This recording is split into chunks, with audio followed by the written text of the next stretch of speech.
আমাকে বকেছিল যে আমি প্যান্টের বেল্ট নিয়ে আসিনি, তাই আমি রাগ করে দেখো শুয়ে বসে আছি। তো এই যে আমরা ট্রেনের মধ্যে চলে এসেছি, আর এই যে আমি ক্যাডবেরি খাচ্ছি এখন। আর কি গরম লাগছিল, রোদ আমার দিকে এসছে। আর এই যে আমরা স্টেশনে নেমে পড়েছি, আর আমি এখন যাচ্ছি আমার নাচের ক্লাসে। তো গাইজ আমি সামনে একজনকে দেখতে পাচ্ছি, তোমরা কি দেখতে পাচ্ছ? সামনে একজন মদকে মাথা লয়ে শুয়ে আছে, আমি তাই দেখতে দেখতে যাচ্ছি। দেখো গাইজ এই যে স্টেশনে শুয়ে পড়েছে একদম। তো হ্যালো গাইজ, আমি নাচের ক্লাসে চলে এসেছি, আর আমাদের লেভেল 2 এর পরে শুট হবে। কি হবে? শুট হবে নাচে। তো চলো। তো গাইজ আমি এখন রেডি আছি, মানে এখনো রেডি হইনি, হবো। আমাকে ফৌজি ড্রেস পরে কেমন লাগছে তোমরা কমেন্ট করো। তো গাইজ আমিও ভাবছিলাম যে কাজল পরবো না, কিন্তু সবাই পরেছে বলে আমিও পরে নিলাম কাজল। আমি অল্প অল্প করে পরেছি, বেশি একটা পরিনি, কারণ এই ড্রেসে কাজল আইলাইনার মানায় না, তার জন্য আমি পরিনি, তাও একটু পরেছি।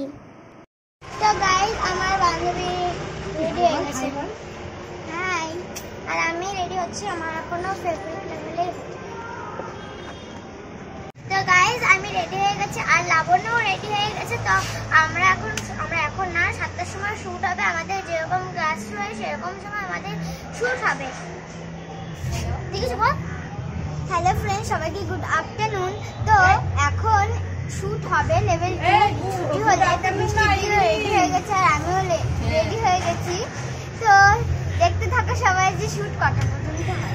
এখন গুড আমার বান্ধবী তো ভালো করে কথাটা বলতে গুড আফটারনুন, গুড মর্নিং, কষ্ট করে বললো কথা, কারণ আমি আগে এরকমই বলতাম যখন আমি কথা বলতে পারতাম না, খুব লজ্জা। সকালে দুপুরে এখনো পারি না, এখনো কম কম পারি। রাত্রেটাও হয়ে গেছে, রাত্রে তো আর বলতে পারবো না। আর লেভেল 2 এর পরে আমাদের নাচ শুরু হবে, আর আমাদের যখন শুটের শেষ হবে, যখন আমরা ছাড়বো, লাইক কমেন্ট শেয়ার করে দেবে। মা কিন্তু করো না, করে রাখো, করবে। আর এই যে ওই যে কিছু বল, ও মনে হয় কিছু বলতে পারছে না, লজ্জা পাচ্ছে, লজ্জা। চলো এই ভিডিওটাতেও কিন্তু লাইক কমেন্ট শেয়ার করতে হবে। তো চলো আমরা এখন যাই।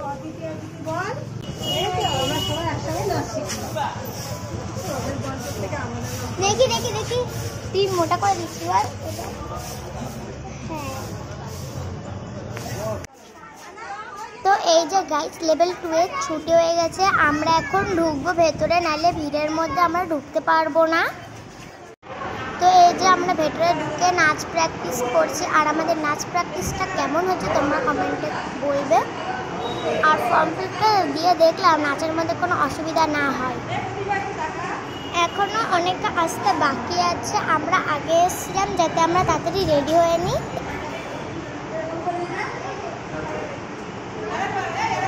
তো দেখো গাইস, এখন তবাদা বাগানে নাচ প্র্যাকটিস করতে,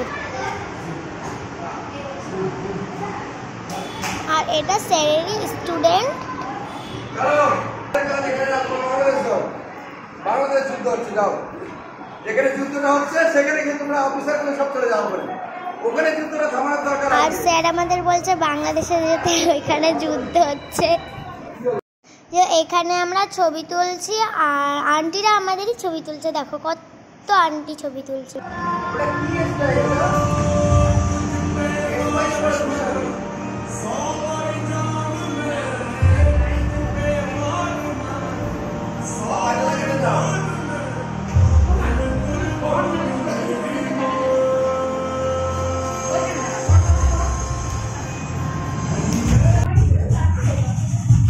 স্যার গান চালিয়েছিল কারণ যাতে শুটের সময় না ভুল হয়, আর নাচটাও যেন ভালো করে প্র্যাকটিস করে নিই। শুটের সময় অনেকেই ভুল করে বলে স্যার রেগে যায়, তাই স্যার বললো তোরা ভালো করে প্র্যাকটিস করে নি।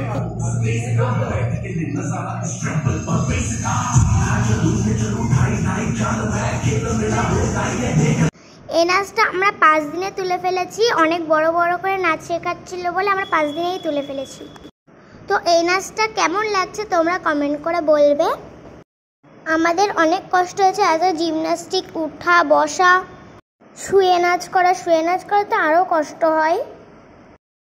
গানটা অনেক সুন্দর, আমার অনেক পছন্দের গান, আর নাচটাও খুব খুব খুব সুন্দর। স্যার এই নাচটা দুটো গান মিক্সিং করে করেছে। এরপরে তোমরা শুনতেই পারবে কি গান, খুবই সুন্দর গানটা। তো গাইস আমাদের নাচ হয়ে গেছে আর আমরা এখন বাড়ি যাচ্ছি। ট্রেন আমাদের অনেক লেট, এর জন্য আমরা হেঁটে হেঁটে বাড়ি যাচ্ছি না, মানে স্টেশনে যাচ্ছি। আমরা স্টেশনে চলে এসেছি আর দেখো গাইস স্টেশন খুব ফাঁকা, একটা দুটো লোক থাকতে পারে আর ট্রেন তো ফাঁকাই। তো গাইস আমরা যখন আসছিলাম তখন লোকগুলো বলছে যে ডুপ্লিকেট দিয়ে কোথা থেকে আসলো, আর আমাদেরকে টেস্ট করে কেমন লাগছে, পুরো আর্মি আছে।